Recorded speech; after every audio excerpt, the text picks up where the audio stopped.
Today we pay tribute to Remembrance Day. You're listening to The First Three Knocks, a Masonic podcast in the District of York, where we discuss topics for the betterment of Masonry.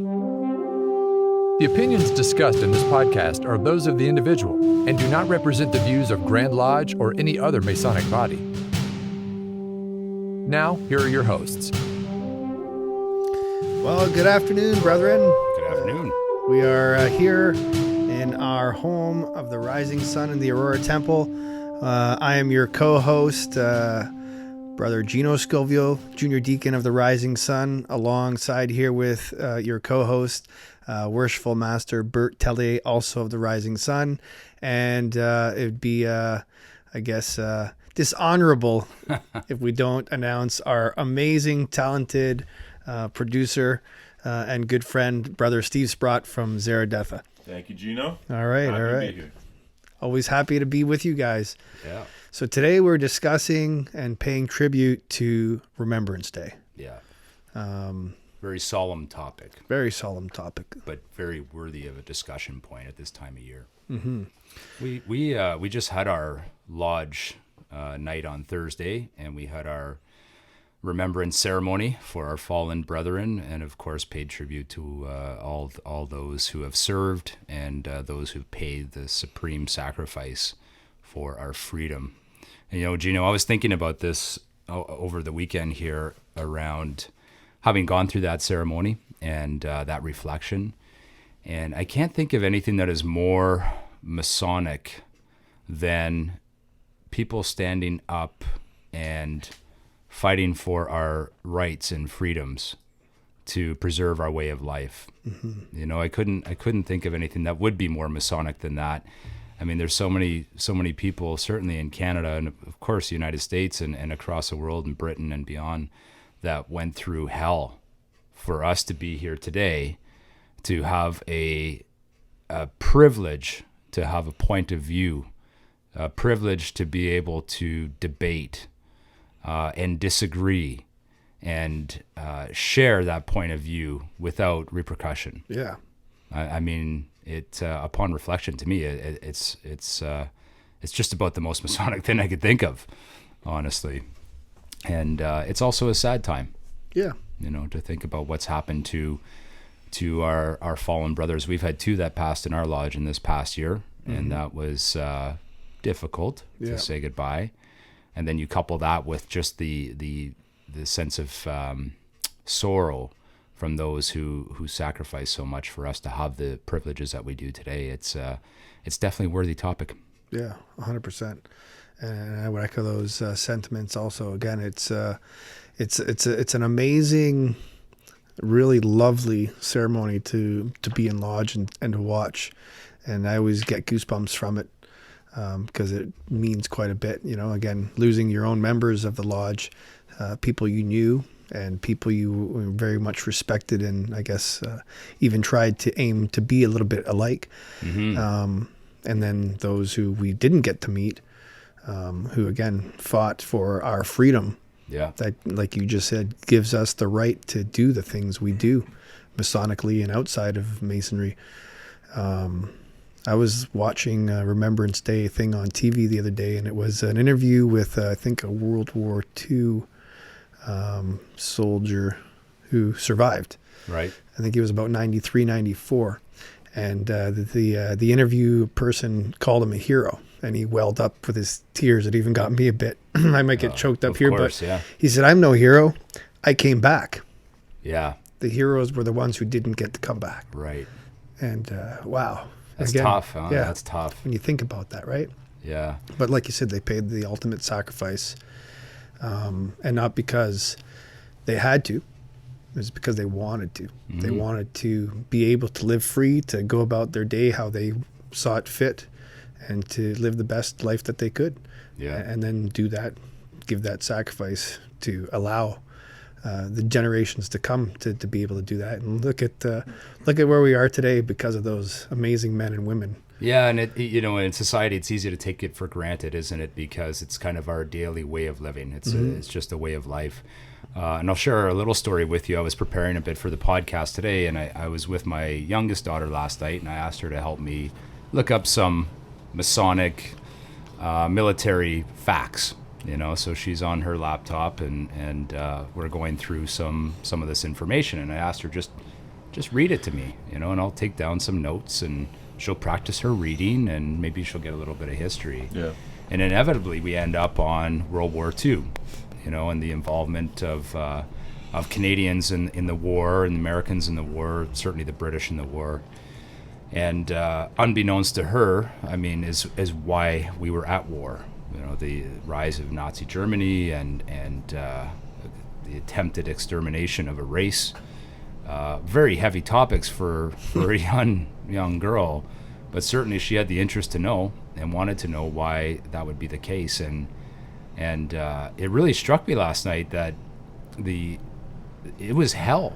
Yeah. And she's experiencing that kind of for the first time. And I've, of course, gone through all the history and have a basic understanding of it. But boy, when you reflect on it, that was a living hell. Yeah. For so many people, and some of the interesting facts we uncovered from just related to Masonry and related to Canadian military even is there was 116,000 Canadians killed in that war, and this is at a time when our population was maybe 12 million people. So this is that's a pretty big dent. A significant amount of people physically removed, and then of course you would think all the families that are related to that Affected were impacted, yeah. Loss of fathers and brothers and uncles and probably mothers and sisters and daughters as well. It's just phenomenal to think of that. In fact, one of the interesting stats related to that, so 116,000 were killed just in that war, not to mention all the wars, that one. 15% of them were Masons. Wow. 15. Yeah, 15%. And Wow. You correct me if my math is correct, Brother Sprott, but I believe that's about 18,000 Masons were killed in the Second World War, just in Canada alone. And I can imagine that number is dramatically higher in the U.S. just based on the number of folks that live in that part of the world. That is impactful. Yeah. That not just for Masonry, but for society. That really blew me away. And also in our research, so I share that with you because it's an interesting stat, but also in that research, we were looking up some of the important Masonic figures related to the war. And we came across the battle for Vimy Ridge. And the battle for Vimy Ridge is one of the most famous Canadian battles in the war, as the Canadians were the first to take Vimy Ridge. Yep. After it had been had failed several times. The British were unable to take it, and the Canadian military corps was assigned to it, which was apparently a suicide mission because it could never be taken. And I think there was 5 divisions from the Canadian Corps that were on that. And the leader, of course, was a British commander. But the guy who, this is interesting, the guy who orchestrated the strategy and the planning and the attacks was by the name of Right Worshipful Brother Arthur Curry, Major General Arthur Curry. And he was extremely well organized and extremely well respected, as you would expect a Mason to be. Yeah. Right? And so he was the one who devised this plan with his generals to take Vimy Ridge. And he is actually from Vancouver. He was a member of Vancouver and Quadra Lodge number 2. And he did the tactical and strategic planning of Vimy Ridge. And I thought that's a really interesting story, right? Yeah, because you could imagine as a Mason what would be involved in the thinking behind how are we going to become victorious in this, and the extra effort that would have went into doing it right, and the sacrifice that people made. So I thought that was kind of an interesting little story. Another short one I'll share with you is related to the War of 1812 with our friends from the South. Laura Secourt. Yep. She married a Mason, and her father was a Mason as well. And so there's some connection there through that Niagara region where, she basically saved the military to let us know that the Americans were coming, and thwarted that attack. So you can go on and on and on through the history of Masonic events and military topics, but it's really really impressive. Well, we don't. I don't know the full story, and I think maybe Brother Sprott might be able to shed some light on Vimy Ridge stuff. But we do have a connection here in our district with regards to the Vimy Ridge brethren, if you will, that went to fight that war, and again, were basically led to the slaughter. Yeah. With the history that comes out of Uxbridge, Ontario. You know. Yeah. And again, I don't know exactly what the story is and how it was, but my understanding was there was a substantial amount of men out of that small township way back when that basically left their homes to go fight that and never came back. Right. And I think maybe just a few came back. And Yeah, then there was a yeah. cool piece that you guys just recently did at the 150th anniversary to share with us about the gavel that was brought back. Again, I'll try my best to remember it. But Yeah, I don't want to get too much into it only because I don't want to give any wrong information. But I mean, from what I know, we were presented with a gavel, and the gavel was made out of the rubble of Vimy Ridge. Right. And it was brought back and presented to our lodge, and we still have that gavel. And I guess we had a pretty klutzy master at the time who was handling the gavel and actually dropped it, and it broke. The head fell off the handle, and when he picked it up, he noticed there was a scroll inside. And inside the scroll was a list, I believe, of all the fallen soldiers. Also, I believe there was a poem inside too. Amazing. Don't quote me on that. I think that we should probably have one of the Uxbridge guys in that knows more to talk Absolutely. about it. I think that'd be a good topic on its own to discuss. But that's exactly kind of what I recall of being shared of that story at the 150th and even a little bit before that in visiting Zaradetha. Yeah, And, so I actually haven't seen the scroll, but we do have it framed somewhere. I think it was taken down to exhibit somewhere, and I haven't seen it. I'm looking forward to seeing it, but yeah, I think it's really cool I thought that was amazing. Especially Number one, how somebody we found brought it. back a little bit of the rubble and whittled a gavel out of it, and then put in kind of like talk about secret societies and a little message inside, if you will, of again the regimen. Again, don't quote me on it, but I like believe there was 7 gavels, and I think there are some that we know where they are now, but there are some that are missing too. So there are a few out there, and we're lucky enough to have one of them. So yeah. So again, we talk about it, being kind of worldwide, especially within North America and the States at the time and Britain. But to have that be so close to home, a solid piece of history and that reflection, just amazing. Yeah, it's outstanding. And so again, Uxbridge has a really deep history of men that went to go and fight for our freedoms, and the few that came back. I think over the years, Uxbridge has done a fantastic job of really honoring them, and now we have statues up and whatnot. Yeah, just recently, Yeah. we've been able to put some statues up around town of a couple of the soldiers. So with the help of the Legion. Yep. So yeah, I think we do a pretty good job. And it's those points, like, I was reflecting the other day after watching that interview on TV, just thinking, I mean, today we still have quite a few members of those particular wars that are still around. And so here we go. Let's fast forward 20 and 30 years from now. I always kind of think, well, what are our kids going to experience? I mean, we're going to have the stories to share, but you and myself and Steve, we didn't go and fight these wars. Right. So, I know it's going to be, thankfully, exactly. Somebody did that honorable kind of job for us. And we didn't have to, or we didn't have those things to I guess, be as concerned of. But then again, I think, 20, 30 years from now, will these ceremonies, I hope, continue to take place? And will they carry the same, I don't know, weight? Yeah. I mean, here I've been a member now within 5 years, and I absolutely love going to the parade that we go to, that the Legion here hosts in Aurora, and it's just, I don't know any of these guys, but I feel like I know them at the same time. Yeah. You hear their names read out loud. We have some amazing kind of displays that are put on as recognition of their memory. And it is just so chilling. Like, it's just so bone chilling. and not cold. Sorry, I mean Yeah. like I get goosebumps and I literally tear up and the hairs on the back of my neck stand up, because here I am able to stand free that morning to remember our fallen brothers and sisters, not just Masons, that gave their ultimate sacrifice. Absolutely. And I'm able to, again, be thankful and grateful for what they did to us to be able to honor their memory. And it's amazing. And I know a lot of lodges do different things and whatnot, and we can talk about that in a moment coming up. But one of the coolest things, again, that Masons are very much active and involved in kind of always honoring members, not just within our own bodies, but outside the doors of our lodges. Yeah. I was, as you were talking, I was thinking about that parade that we do here in Aurora.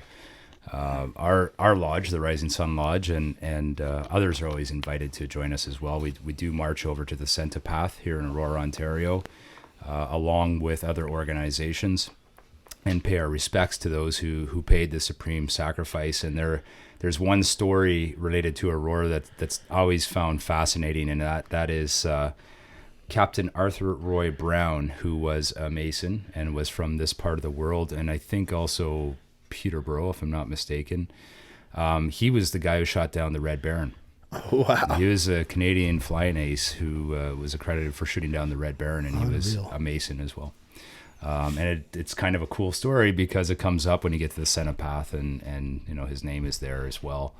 But so many great stories related to those difficulties and times. And I always enjoy going over to marching over for that. I mean, this year it'll be my great honor to get to lay the wreath on behalf of our lodge and take part in that ceremony. I'm very much looking forward to it. I'll have my daughters with me as well to march along, and they'll complain incessantly about how cold it is, and I will tell them to suck it up. Hey, and if that's the sacrifice we can give for the hour and a half Absolutely. to their lives, a little and bit again, of a runny living nose is in going to hell, be then that's the least that we could do. So yeah, that's definitely a highlight of my Masonic journey, and always is every year, is our memorial service we host here in our lodge, as well as being a part of the Canadian Legion's show that they put on. they do a great job. They don't do a Like, fantastic job. I mean, the Legion folk are they're some serious people. And I don't know if it's, again, Aurora being small town, but like the crowd that comes out It's to big. support, it's not just like, as I said, I've lived in other parts of Ontario and come up from Durham originally. And I know that they do these particular services as well. And I don't know if it's because of a small town feel that you hear about it a bit more, or Yeah. it's shared out there with the community more or whatnot. But it just, I think, again, small town really kind of highlights family stuff and community things. And so it really is amazing to see the crowds that come out. Like, it's just phenomenal. Yeah, it's a lot of fun. There's a lot of things that lodges do to improve, or I should say, to commemorate Remembrance Day. And we talked a little bit about this. Some do the empty chair ceremony. Yeah, I've come across that just in researches and studies and whatnot. I know that we've never done that, but it is a ceremony that is practiced. Forgive me now, audience, if I don't get it right, because again, I've never seen it or done it. Don't worry, you'll be corrected. But I'm sure I'll be corrected. The empty chair ceremony is a ceremony that has kind of gone around a little bit, and it basically represents our fallen brothers, right? They are able to always join us in lodge, even in spirit. And so we actually show that they're there with us by having an empty chair dressed with certain regalia and whatnot. And I think it's a fantastic ceremony for what I've read and seen some pictures online. And I hope that maybe one day we can either practice something like that or see it and take place. Now, I'm not taking away from what we do. We have a memorial service, and we read out the names of the brethren that have passed this particular year. Yep. And then we honor many of the wars that have taken place and the sacrifices that certain bodies outside of Masonry have been a part of. We also honor our police, our fire, Yeah. and our EMTs. They're servicemen and women also. You know, it's nice that we recognize and put aside a special night just for them. And again, it just, I guess, speaks to what Masons are and what we do and how we act. Yeah. You know? I particularly like the fact that it is imposed because it is worthy of it being imposed, but it forces the reflection. Yeah. I shared just the story of sitting down with my daughter and going through that and considering that maybe we are very lucky. No matter what difficulty you're going through in your life, you can have this as a contrast. To live the life these guys were living was absolute horror. Yeah. So I feel pretty lucky. Yeah. That's the purpose of that reflection is to feel blessed and to not take it for granted. You know, it blows me away too that back in the day there might have been more drafts, right? Especially when there were big wars being fought and men and women maybe didn't want to go and lose their lives, but yet they were willing to pay the ultimate sacrifice. And then you fast forward to today where we don't really have the draft process, if you will, executed. These men and women today especially are literally volunteering Yeah. to continue to allow us Serve. to live free. Yeah. You know, we still have conflicts, I think, that can certainly go south real fast and really be a much bigger problem. Not to say that the wars that are existing now or the conflicts that exist now are not a problem. They are certainly a problem. We don't ever want to see that take place. But at any moment, any one of these things can go real south, and it could just be, World War III or 4 or 5 or whatever you want to call it. And these men and women today are literally lining up and volunteering to honor maybe their grandpa or great-grandpa or mom and dad who might have served previous, or our first generation to, again, just couldn't find a way to give to their community, and that was how they wanted to do it. And I think it's so honorable. As I said, I got a lot of family on the U.S. side through my wife's side. And I think even the younger generation, every one of them have joined some branch of the military. Right. And as a Canadian, looking to our friends in the South, we don't have that same level of, I know it exists here and we have a military, and I know we're more in peace work than actual going and fighting. And again, I could be completely wrong on that, but that's my understanding of how we assist when it comes to conflicts and whatnot. And on the state side, it's very different. And it's almost a rite of passage, if you will. And again, continuing their long tradition to continue the freedoms that they would like to continue to have. So it's it just blows me away. Yeah. Thank God we have people who are fighting for our freedom. Yeah, 100%. It's the most noble cause there is. I'm always willing to accept a challenge, and I always give it my best, but I don't know that I could accept that type of challenge. However, if we were ever called, I have a feeling you would. I have a feeling I would too. Maybe we could just take a few minutes now and clear the secretary's desk.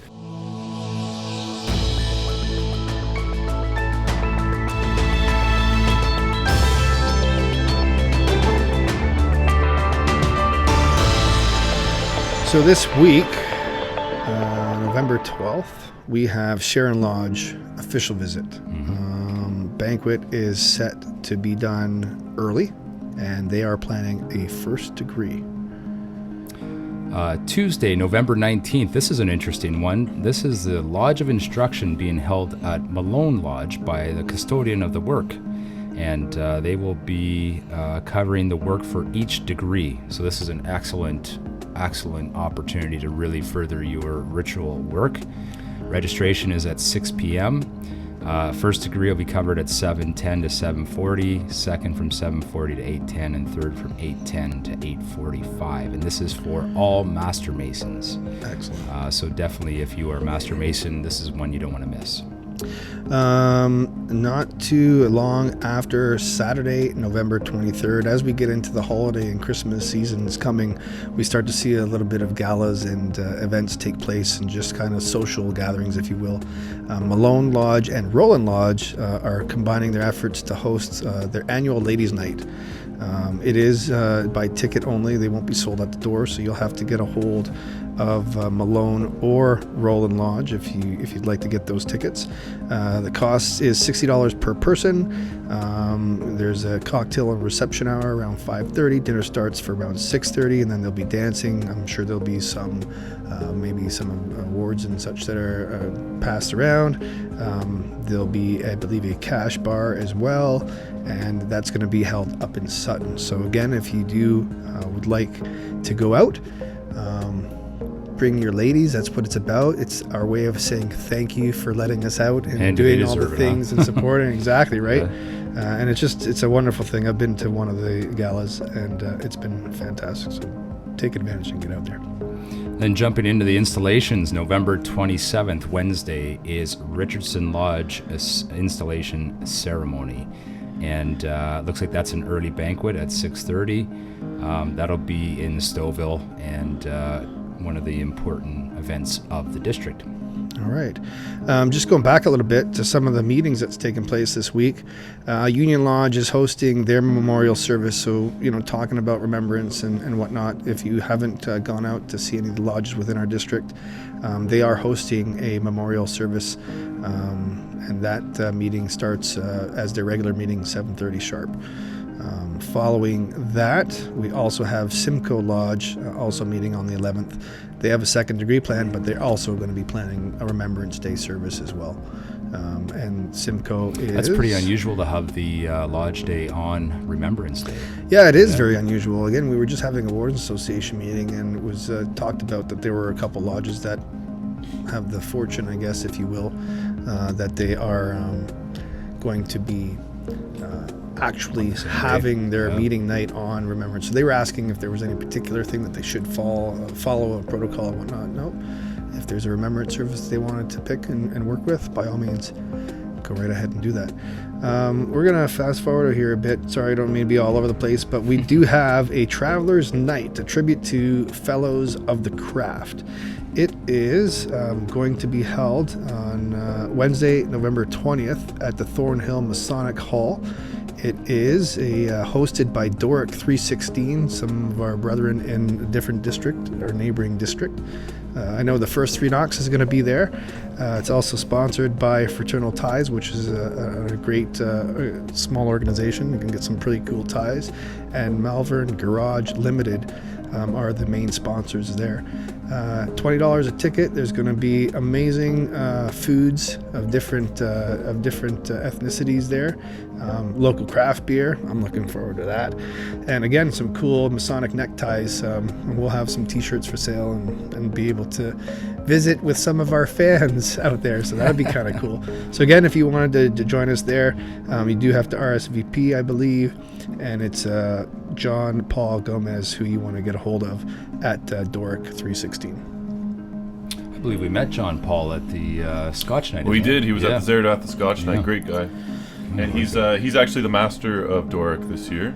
And they're actually going through some tougher times. They're kind of on their last legs before going dark. And so this would be a great chance to go visit the lodge and kind of he's trying to build it back up and stimulate the fellowship there now. So we're going to go show our support, and it'd be great if others would join us too. Well, then I put a call to arms out to the brethren of their district and neighboring districts. Let's show up on Wednesday the 20th and make it a standing room only event. So if you heard that, again, if you want some more details, email us at the first3knocks@gmail.com. I'm not spelling it. Nope, not spelling it anymore. Go back 4 episodes and you hear me spell it. And reach out to us. We can pass you the flyer if you don't have it already. And it's going to be an amazing night. Again, just going back into this week only for our meetings, it spoke of Union and Simcoe doing their events, or their regular meetings, on Remembrance Day. We also have Sharon Lodge meeting on the 12th. They'll be hosting their official visit, as I mentioned, with the first degree. Maple Lodge, who I believe is hosting elections and a third degree. That's also on Tuesday. And then Delta Lodge, who's also hosting a third degree proving for their proficiency. I think they got a couple guys on the 12th that as well are also meeting on the 12th, and they'll be proved as Master Masons, and I think taking a couple of chairs right away because they just had their installation ceremony last month. Tuesday's a busy day. Lodge of Fellowship has an emergent meeting. They are doing Masonic education. Wednesday, Malone Lodge, regular meeting. They are planning a first degree. Also Wednesday, the 13th, Wellington Lodge. They are planning also a first degree. Then we're getting into Thursday. So this is the second week, or the first week, if you will, because it was a short week last week, right? So a lot of meetings taking place. Tuscan Lodge is meeting on Thursday. It's their regular meeting. Also Thursday is education planned by King Solomon's Temple in Richmond Hill. We have a first degree going on next Thursday, November the 14th. Invite sent out, yes. And last but not least, Robertson Lodge meets this coming Saturday. It's Daylight Lodge, only lodge in our district that's Daylight Lodge. They start at 10 o'clock. There's a lot of stuff going on this week, I would say. So that, coupled with some of the special events that you mentioned, and then of course we're going right into installation mode in December. Well, I'll say November and December. There are 1, 2, 3, 4, 5, 6 installations coming up. So I mean, it's opportunity galore if you wanted to get out to any of the lodges in our district and see that. And I'm very excited to announce that ours will be on Thursday, December 5th. And we just had our elections this past week. We did. I am happy to announce that Brother Gino Scovio has been elected as junior warden. I can't believe I got the necessary votes. Yeah, it was a bit dicey there for me. I wasn't sure if I was going to pull it off, but no, I just wanted to say congratulations to you. Thank you. I'm looking forward. I think the lodge will be in good hands with Mark Oakley as the master-elect and Ed Delisle as senior warden-elect. It will be a great year for the Rising Sun Lodge. Well, as I said, I am just thrilled to be part of this particular lodge group and done a lot of traveling in the district, and obviously the Rising Sun are going to be my favorite group to always meet with. We have a stellar group of Masons who are just going to continue to lead this lodge in the right direction for many. I'm going to make the claim of for many more hundreds of years to come. There you go. Yeah, if you're around, by all means, we'd love to have you at our installation, but we'll share a little bit more details as we draw closer to Yeah, the we're almost there. I have to say I'm personally looking forward to that special night of passing the torch, so to speak. I was telling some of the guys on Thursday I'm working on my scowl. I gotta get my past master scowl down now. And a little more gravity on the face, and I'll look cranky full time. So I don't think you have it in you, brother, but we'll enjoy watching you up in the east, sitting at the right hand of the new installed master, and you can put him through some of the grinds. Absolutely. So again, that was a big secretary's desk, but that pretty much concludes our secretary's desk. All right, so coming back to our Remembrance Day topic, one thing that I thought I'd like to do is just share with our listeners. We had a small Remembrance Day education piece that we did in Lodge, and I would like to share this with our listeners today. So this is a piece that is taken by, it's called the Masonic Moment Remembrance Day, and it's written by illustrious brother Gary Perkins from the Ancient and Accepted Scottish Rite of Freemasonry in Canada. So I think this is a very appropriate piece for this time of year. As Remembrance Day occurs every November, it is appropriate that we as Masons commemorate this special day. We should consider it an honor and a privilege that we are able to look back and reflect on its special meaning. On the 11th hour of the 11th day of the 11th month, Canadians come together as one nation to pause for a moment to remember. In this moment of remembrance, we are honoring the heroes of our country who gave everything to defend and maintain the security of not only Canada, but the world. November 11th is a reminder for us all to pause and reflect on the efforts of many of our friends, family members, and brethren who have served or presently serve our country. It has been said that Freemasonry has forever been a peaceful art. It has suffered in the great debilitating wars that have swept across the land, but it has also helped to heal the bleeding wounds of conflict and rebuild a better world. This peacefulness, however, is not derived from weakness. The legends of the craft include such hostile confrontations as the slaughter of the hapless Ephraimites, the deliverance from Pharaoh at the Red Sea crossing, and our noble architect, Hiram Abiff, defying his assassins to maintain his trust. In the brotherhood of mankind, we understand that war and conflict is a civil war within the human race itself. Men facing fear and death are often drawn together in a union which is closer to the spirit of the craft than any other institution in society. From 1915 to 1955, the growth of Freemasonry kept pace with the global population growth. Why was Freemasonry so successful during that period? It could have been due to a surge in membership after the Great Wars, when returning soldiers fostered a spirit of brotherhood which they could and would perpetuate in a Masonic lodge. As Masons, let us continue to enjoy the rights and freedoms that were preserved for us. Let us continue to support others that wish to join our fraternity and to try to become better men. Let us continue to support brotherly love, relief, and truth. Let us continue in an effort to make the world a better place in which to live and a better place for the generations to follow. Think of the part of the general charge, what is really the core of it that states, because he did the good act, not for himself, but for the cause of good. If you, my brethren, meet such a man, you will see the personification of brotherly love, relief, and truth, and you will have found the ideal of a Freemason. All brethren should take a moment for serious thought and reflection each November on this day. Try to give honest, sincere thanks to the great architect of the universe for all of the sacrifices made. Try to think what it must have been like for those in action, as well as those millions of others whose lives were taken or destroyed as part of the brutality of those conflicts. Try to think of your current freedoms and privileges, and just try to imagine what your life would have been like without them. Remember the fallen in your thoughts and prayers, and wear the poppy proudly because it represents pride, glory, and sacrifice. A sacrifice that was made by our national heroes, our friends, our family, our brothers. Solid piece. Yeah, excellent piece.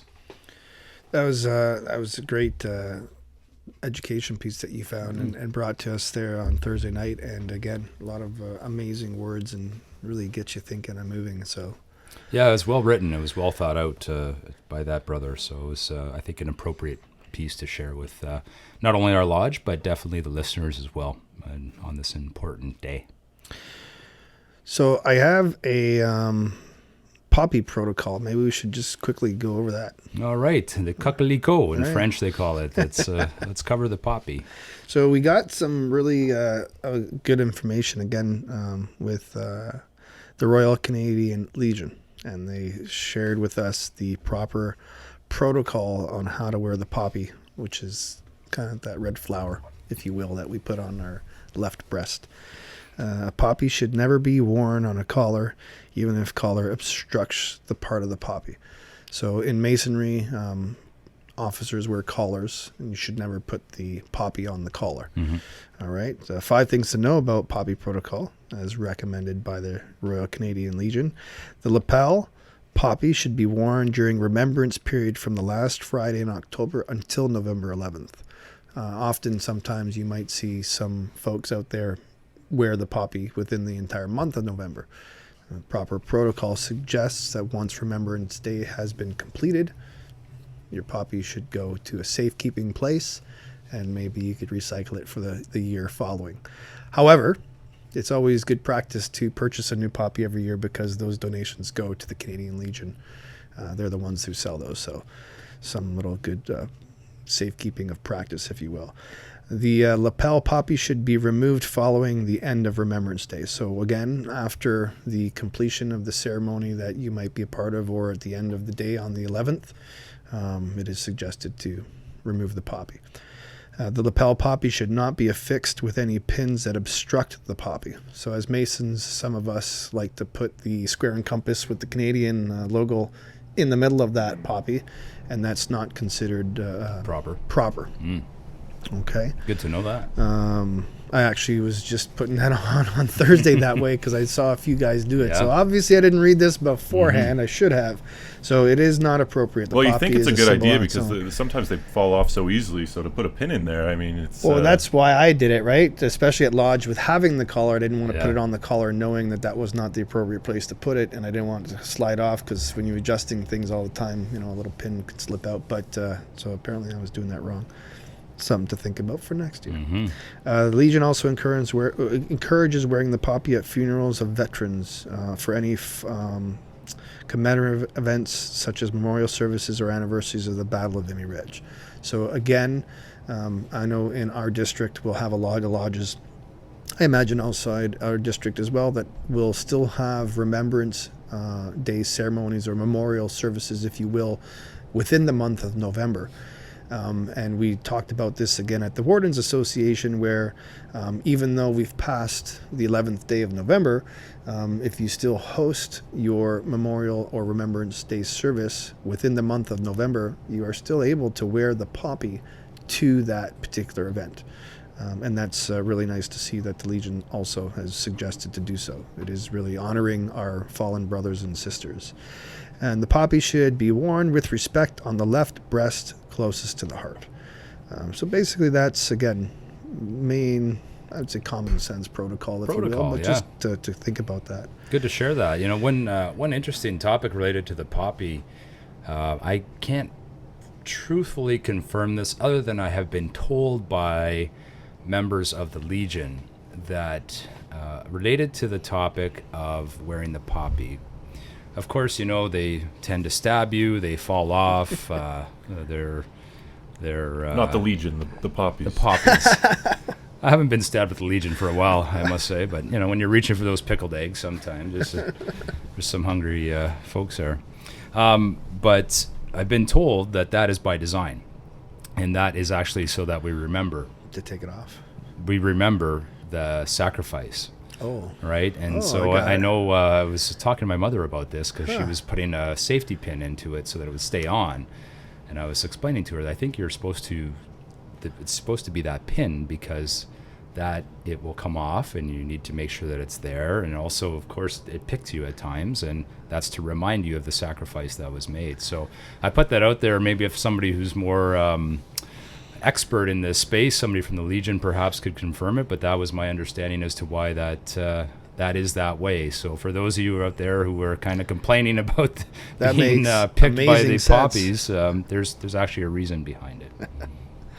I don't want to I'm going to do this anyway. I'm going to just throw it out there. I am no Dennis Rawlings. I am no poet, but it is appropriate to I think read the Flanders Fields Poppy's poem.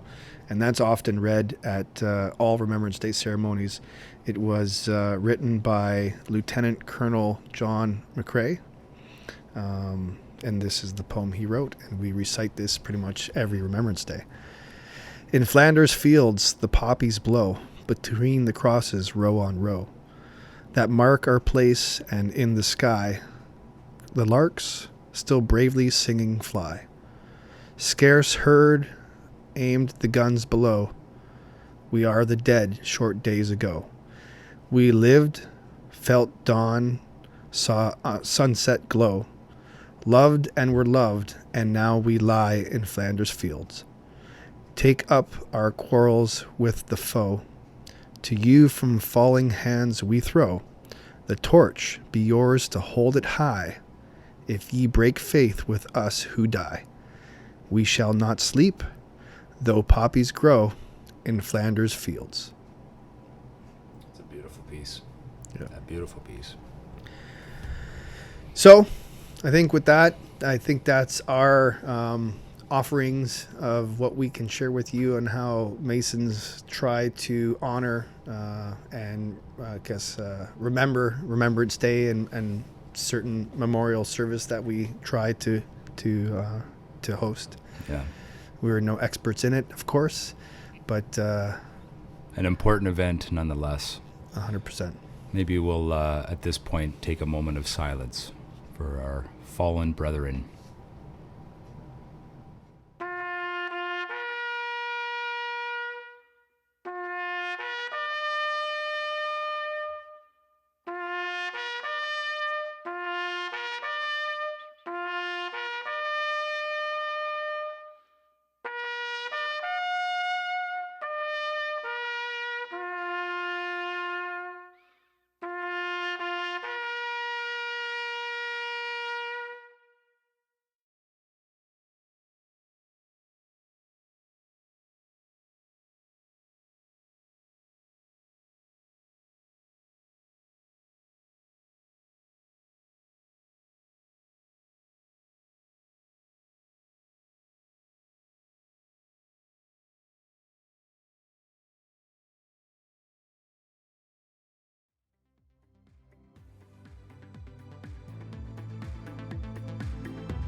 Thank you for joining us for this episode of The First Three Knocks.